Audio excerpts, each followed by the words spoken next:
चलिए दोस्तों, आज की इस वीडियो में हम लोग हिंदी चैप्टर के 8वें चैप्टर को देखने वाले हैं। 8वें चैप्टर का नाम है सिपाही की माँ। इसके सारांश को, कहानी सारांश को मैं पहले ही पढ़ा चुका हूँ। आज की इस वीडियो में चलेंगे सिपाही की माँ चैप्टर है उसके प्रश्न उत्तर को देखेंगे, प्रश्न को सॉल्व करेंगे। देखिए किताब खोल कर बैठ जाइए और प्रश्न नंबर 1 देखिए। देखो क्वेश्चन नंबर 1 शायद आपको साफ नहीं दिखाई दे रहा हो, लेकिन कोशिश करूंगा पूरी तरह से आपको साफ दिखाई दे।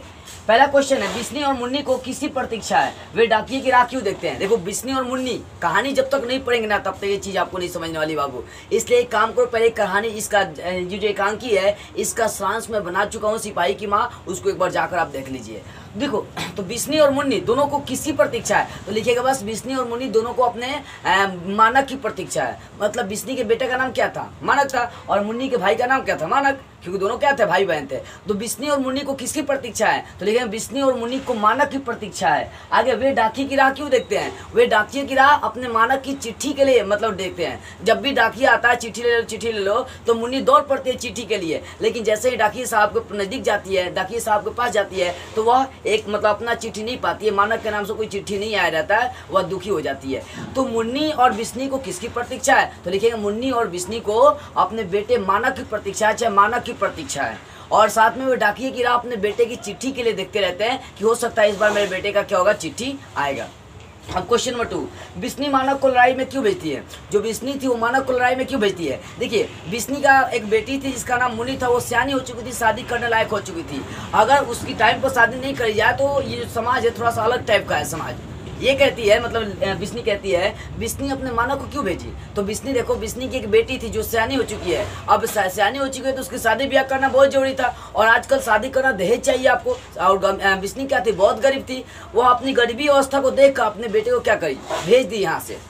मतलब क्या करी, वो भेज दी कहाँ, वर्मा के युद्ध में भेज दी, कही कि जाओ बेटा पैसा उसे कमाओ, तुम्हें अपनी बहन की क्या करना है, शादी धूमधाम से करना है। ये कौन कहती है, बिस्नी कहती है, ठीक है। तो बिस्नी मानक को लड़ाई में क्यों भेजती है, तो लिखेंगे अपनी बहन की शादी के लिए पैसा कमाने के लिए बिस्नी जो है ना मानक को लड़ाई में भेज देती है। तीसरा, सब प्रसंग व्याख्या करना, इसमें 3 क्वेश्चन क ख ग, ध्यान दीजिएगा, किताब भी खोल कर बैठिए। तीसरा, यह भी हमारी तरह गरीब आदमी है। ये कहाँ का पंक्ति है, लिखेंगे ये कि जब बिस्नी सोई रहती है तब वो एक भयंकर सपना देखती है। वो सपने में ये देखती है कि मेरा बेटा जो है ना मानक घायल अवस्था में पड़ा है। तब वहाँ पर बिस्नी जाती है, उसको अपने गोद में ले लेती है, और वहाँ तब तक एक दूसरा सिपाही आता है और वो कहता है कि तुम्हारा बेटा चोर है, वो भाग गया, बहुत लोगों को गोली से मारकर क्या किया, वहाँ से भाग गया, तुम्हारा बेटा वैसी है। अब इस बात को सुनकर मानक क्या करता है, मानक और सिपाही के बीच आपस में लड़ाई हो जाता है, झगड़ा हो जाता है पूरा का पूरा। अब झगड़ा होता है तब वहाँ पर बिस्नी रोकती है अपने बेटे मानक को कि देखो बेटा मत आओ, उसको मत मारो, वो भी हमारी तरह गरीब आदमी है, उसके भी बाल बच्चे होंगे, उसकी भी माँ होगी, ये मर जाएगा या इसको कुछ हो जाएगा तो ये फांसी लगाकर इसकी पत्नी क्या हो जाएगी, मर जाएगी। तो वही बात है कि यह भी हमारी तरह गरीब आदमी है। कब, जब मानक और सिपाही के बीच लड़ाई होता है तब की बात है। तब बिस्नी बोलती है कि देखो बेटा ये भी हमारी तरह ही गरीब आदमी है, इसके भी बाल बच्चे होंगे, इनकी भी क्या है, पत्नियां हैं, इनकी भी माँ होगी, और ये मर जाएगा तो इसके घर को संभालेगा कौन, ठीक है, इतना लिखना। ख नंबर देखो, वर घर देखकर ही क्या करना है, किंतु कुंती, वर घर देखकर ही क्या करना है, कुंती होगा, किंतु नहीं होगा, कुंती। अब देखो कुंती कौन थी, पड़ोसन थी, आसपास की थी, और तो बोले ये क्वेश्चन ख देखो, वर्गर देखकर ही क्या करना है, कुंती, माना का है तो कुछ भी हो, तुझे पता ही है आजकल लोगों के हाथ कितने बड़े हुए हैं। अब देखो कुंती कौन थी, वो पड़ोसन थी, वो बिस्नी के पास आती है और बिस्नी से बोलती है कि क्या अपने बेटी मुन्नी के लिए कोई वर घर ढूंढना है, वर मतलब लड़का उड़का घर ढूंढना है क्या। तब वहाँ पर बिस्नी कहती है देखो आजकल लोगों के हाथ बहुत ज़्यादा बढ़ चुके हैं और हम लोग ठहरे गरीब, उनको क्या कर सकते हैं, दहेज नहीं दे सकते हैं। मेरा बेटा जब वहाँ से ढेर सारा पैसा कमा कराएगा तब अपनी बेटी मुन्नी का मतलब धूमधाम से पूरी तरह से शादी करेंगे, ठीक है। अब देखो ग नंबर, नहीं फौजी वहां लड़ने के लिए है, वे नहीं भाग सकते, जो फौज छोड़कर भागता है उसे गोली मार दी जाती है। अब देखो वर्मा के युद्ध से 2 लड़कियां जो भाग कर आई रहती है वही बिस्नी को बताती है कि नहीं वहां से कोई भी लौटकर वापस नहीं आ सकता। मतलब यदि कोई छोड़कर भी भाग कर आता है ना, लुका कर भी भाग कर आता है या चोरी छुप आता है तो वहां पर क्या कर दी जाती है, गोली मार दी जाती है। वही बात है कि नहीं वहाँ फौजी क्या लड़ने के लिए, वो जो 2 लड़कियां आई थी वो बोलती है बिस्नी से कि वहाँ पर जो फौजी है वो लड़ने के लिए वो भाग नहीं सकते हैं, यदि भागते हैं तो उन्हें चेहट कर गोली मार दी जाती है, ठीक है। आगे देखिए, अब 4 नंबर देखिए, भैया मेरे लिए जो कड़े लाएंगे वे तारों और बंतों के करों से भी अच्छे होंगे ना। मुन्नी के इस कथन को ध्यान में रखते हुए उसका परिचय अपने शब्दों में आपको देना है। देखो कहने के बाद मुन्नी कहते हैं कि जब भैया आएंगे ना तो मेरे लिए कड़े लाएंगे, तरह तरह की चूड़ियाँ लाएंगे, तरह तरह के कपड़े लाते लाएंगे। वो सोचती है कि जब मेरे भैया आएंगे तो मेरे लिए क्या करेंगे, कड़े की चूड़ियाँ लाएंगे, सुंदर सुंदर चूड़ियाँ लाएंगे, सुंदर सुंदर चीज़ें लाएंगे मेरे लिए, अच्छे अच्छे कपड़े लाएंगे। मतलब देखो कहने का मतलब है कि भैया मेरे लिए क्या लाएंगे, कड़े लाएंगे। और यहाँ पर बताना है कि मुन्नी के इस कथन का आपको क्या मतलब है। देखो मुन्नी जो थी ना अपने भाई से बहुत ज़्यादा प्रेम करती थी। ऐसा नहीं थी कि मुन्नी अपस्वार्थी थी, वो मतलब अपने स्वार्थ के लिए अपने भाई को भेज दी, नहीं। गरीबी रेखा से उनका घर गुजर रहा था, इसके कारण से मानक गया था युद्ध में पैसा कमाने के लिए। युद्ध में वो लड़ रहा था, अपनी जानों पर खेल रहा था और पैसा कमा कमा कर यहाँ पर भेज रहा था, ठीक है ना। तब मुन्नी कहती है अपने माँ से, बिस्नी से कहती है कि माँ मेरे भैया आएंगे, मुझे मेरे लिए कड़े की चूड़ियाँ लाएंगे और मुझे मेरी शादी जो है ना पूरा धूमधाम से करेंगे, मतलब पूरी मौज मस्ती पूरी धूमधाम से मेरी शादी भैया करके ही जाएंगे, ठीक है। उसके बाद देखो 5 नंबर, बिस्नी मानक की माँ है पर उसमें किसी भी सिपाही की माँ को ढूंढा जा सकता है। जब मानक और सिपाही में लड़ाई होता है तब वहाँ पर माँ जो है बिस्नी जो है ना सिपाही को मारने से रोकती है, कहती है कि मत मारो मानक, वो भी हमारी तरह गरीब आदमी है, उसके भी बाल बच्चे हैं, उसकी भी बीबिया है, उसके बीबी के पेट में बच्चे हैं। जब ये मर जाएगा तो इसका जो मेहरारू है वो क्या करेगा, फांसी लगा के मर जाएगी। इसीलिए वो क्या करती है, मना करती है कि नहीं मारो, ये भी क्या हमारी तरह गरीब आदमी है। इससे साबित ये होता है कि सिपाही के माँ को भी देखा जा सकता है। जितने भी सिपाही होंगे वो उनकी माँ को सबको बिस्नी के रूप में ही देखा जा सकता है, ठीक है। तो बिस्नी, हाँ यहाँ पर हाँ बिस्नी मानक की माँ है पर उसमें किसी भी सिपाही को ढूंढा जा सकता है। कैसे, बस इतनी बातें लिखेंगे। बिस्नी जो है ना मानक की क्या है, माँ है। जब मानक और सिपाही के बीच लड़ाई होती है, क्या होता है, मानक और सिपाही के बीच लड़ाई होती है, तब माँ जो है ना बिस्नी जो है ना सिपाही को मारने से मानक को रोकती है, कहती है कि बेटा मत मारो, ये भी हमारी तरह गरीब आदमी है, इसके भी बाल बच्चे, इसकी भी माँ है, इसकी भी पत्नी है, सब विधवा हो जाएंगी, अनाथ हो जाएंगे घर वाले लोग, इस कारण से इसको मत मारो। तो इससे साबित ये होता है कि जो बिस्नी थी उसमें सारे सिपाहियों की माँ बनने की क्षमता संकुलित है, उसमें सन्निहित है, ठीक है। आगे देखो 6 नंबर है, एकांकी और नाटक में क्या अंतर, संक्षेप में बताएं। एकांकी और नाटक, ये जो चैप्टर आप पढ़े ये क्या एकांकी है, ठीक है ना, क्या है एकांकी है। देखो एकांकी में 2-3 अंतर मैं बता रहा हूँ। एकांकी और नाटक में देखो, एकांकी का मतलब होता है जिसमें एक अंक हो, और नाटक का मतलब जिसमें ढेर सारे दृश्य हो, मतलब उसमें ढेर सारे अंक हो। एकांकी में मात्र एक ही अंक होता है और उसके बाद नाटक में जो है बहुत सारे अंग पाए जाते हैं, बहुत सारे अंक पाए जाते हैं, ठीक है। और दूसरी बात करते हैं तो एकांकी का कहीं अंत बिंदु नहीं है, मतलब एकांकी का कहीं अंत बिंदु नहीं मिलता है, लेकिन नाटक का कहीं ना कहीं क्या होता है, अंत बिंदु मिल ही जाता है।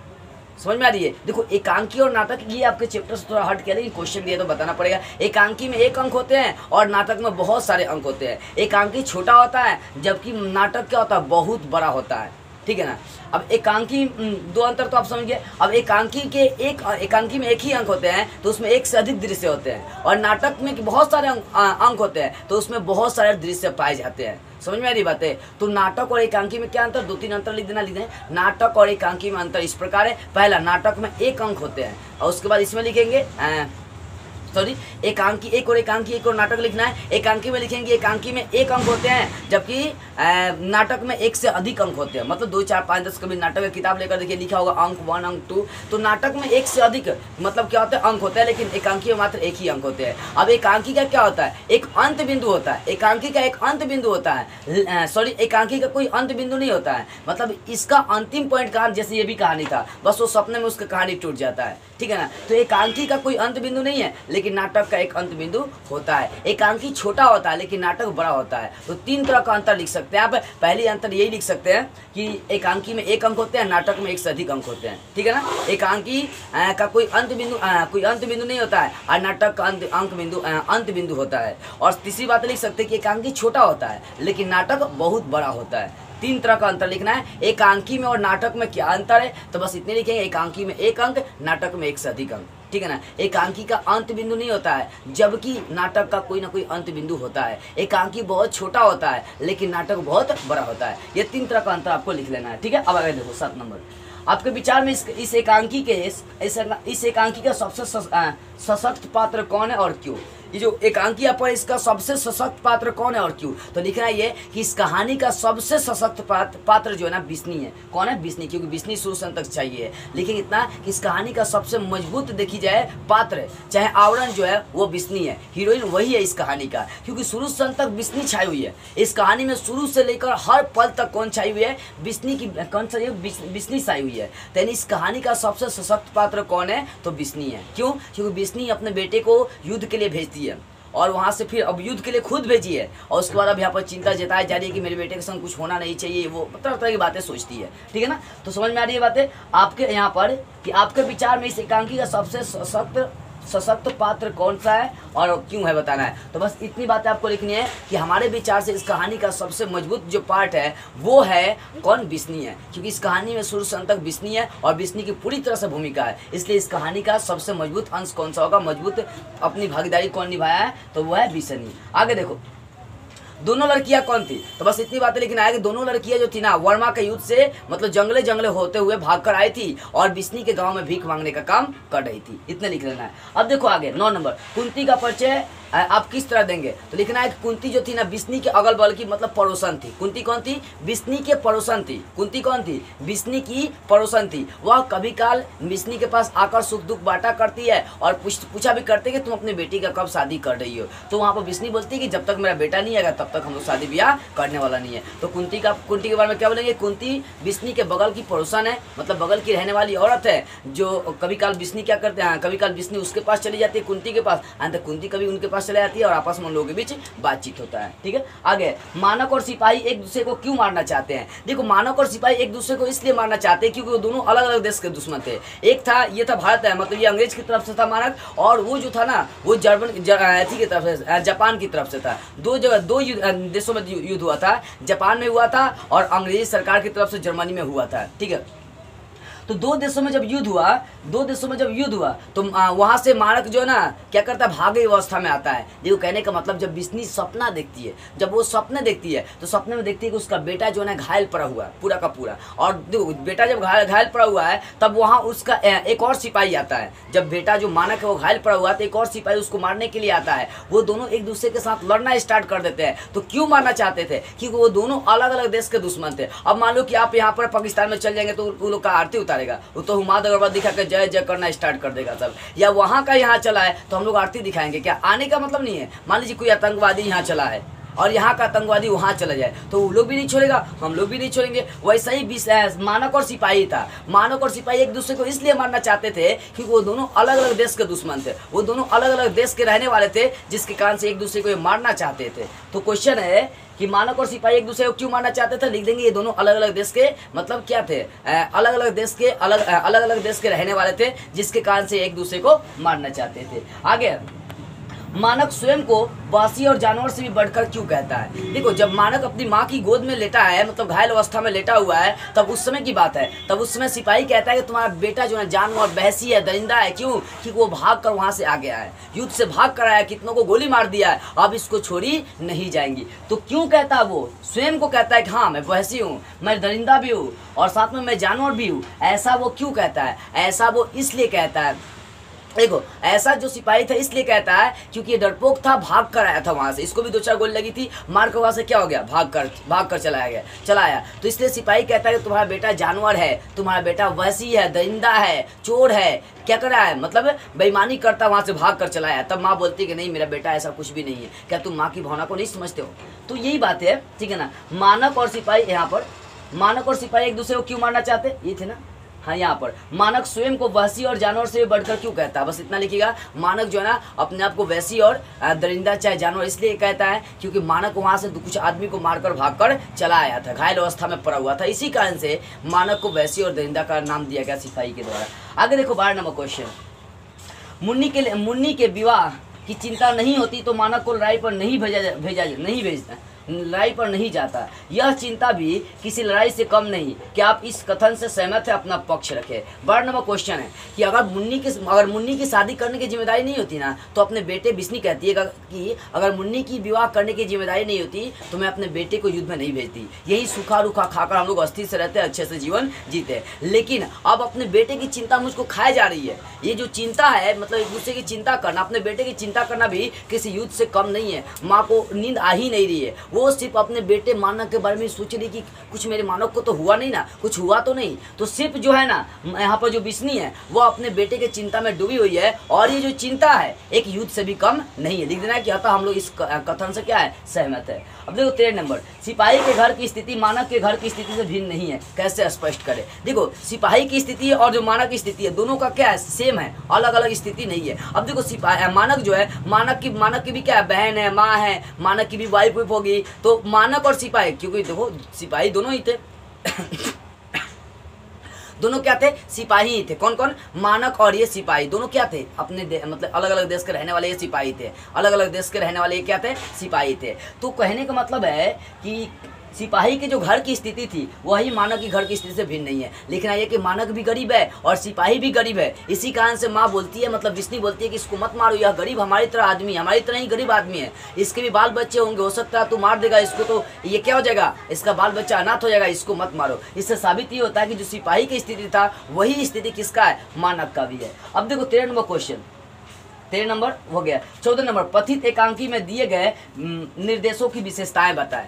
जो आपको एकांकी में दिया गया निर्देश उसको बताना हो, तो इस कहानी का मेन निर्देश क्या वो बताना है। देखो इस कहानी में मेन निर्देश ये है, पहले क्वेश्चन को समझ लो। पठित एकांकी में दिए गए रंग निर्देशों की क्या करें, विशेषता बताए। इस एकांकी में जो मेन विशेषता है, जो निर्देश दिया गया वो समझिए कि इस एकांकी के माध्यम से दर्शाया गया है कि बेटा चाहे कुछ मतलब जैसा भी हो, माँ को बहुत ज़्यादा चिंता सताती है, और बेटा को थोड़ा सा चोट भी लग जाए तो माँ को बहुत ज़्यादा चोट लगती है, माँ को भी बहुत ज़्यादा ठेस पहुँचती है। अगर बेटा खाना नहीं खाए तो माँ को बहुत ज़्यादा अफसोस होता है, क्योंकि माँ होती है, उसकी तुलना इस दुनिया के किसी भी सर्वोत्तम वस्तु से हम लोग नहीं कर सकते। भगवान कई बार जन्म लिए थे माँ के गोद में सोने के लिए, माँ का प्यार पाने के लिए, ठीक है। तो वही है पथित एकांक, लिखना है कि इस एकांकी में माँ की ममता को दर्शाया गया कि यहाँ जो बिस्नी है वो उसमें संपूर्ण सिपाहियों के माँ को देखा जा सकता है। क्यों? क्योंकि वो जिस तरह अपने बेटे को जीवित देखना चाहती है, उसी तरह हर माँ के बेटे को जीवित देखना चाहती है। बस इतनी विशेषता में लिखना है। अब 15वां क्वेश्चन है, सिपाही की माँ की संवाद योजना की विशेषता को लिखना है। सिपाही की माँ में जो संवाद हुई है, जो बातें हुई है, उसको लिखना है। तो बस इतना लिखना है कि जो बिस्नी है अपने बेटे को युद्ध में भेज दिए हैं ताकि वो पैसा कमा कर आएगा तो मुन्नी की शादी कर पाऊंगा। लेकिन चिट्ठी आना जाना क्या हो गया, अब बंद हो गया है, जिसके कारण से इन सभी को टेंशन हो गया, तनाव हो गया कि मेरा बेटा अभी तक चिट्ठी भेज क्यों नहीं रहा, उसे कुछ हो तो नहीं गया।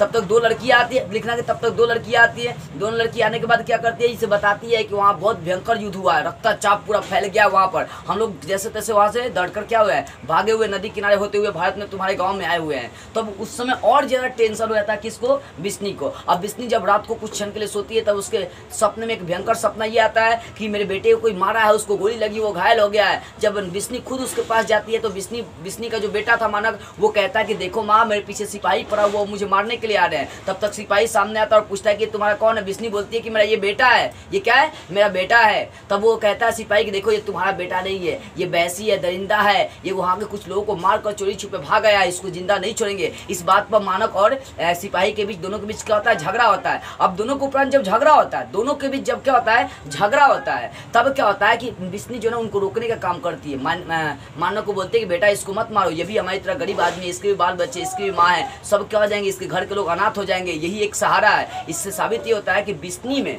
संपूर्ण सिपाही के माँ को देखा जा सकता है। ठीक है ना। इस तरह से आपका 15वां क्वेश्चन क्या हो गया, क्लियर हो गया। आई होप आपको ये सारी बातें समझ में आ गई होगी। तो बस आज की इस वीडियो में इतना ही। अगले वीडियो में हम लोग इसका ऑब्जेक्टिव को सॉल्व करते हुए फिर मिलेंगे।